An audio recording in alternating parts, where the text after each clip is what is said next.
Today is a '06 Charger. It came in with no start. We checked the starter because they said they had a new starter put on. We checked the starter and the wire was bad, but the car still wouldn't start. Record. So as you can see, when we got the car, it just came with this piece of a key, and if you crank it,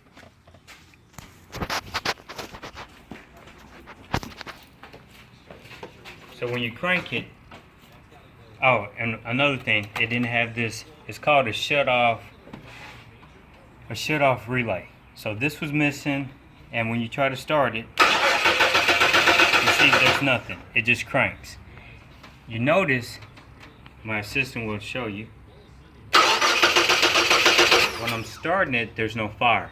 You can hear the pump. But when you put the relay back into the shut-off,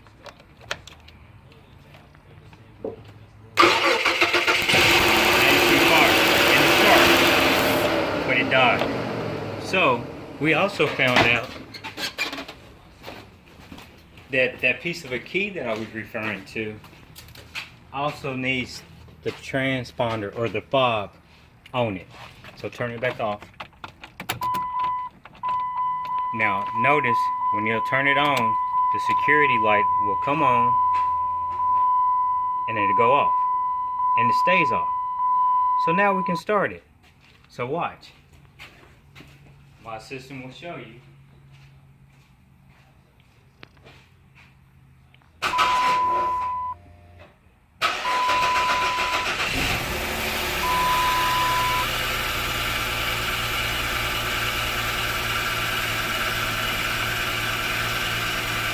As you can see, this car is running. Hit the gas. So they know. Running. The only reason why we're making this video because everybody said it was the starter, it's the fuel pump. No one ever said that shut-off relay, fuse, and this fob has to be on the key, because these keys break often.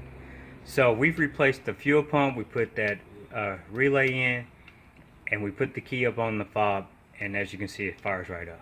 Thanks for watching again.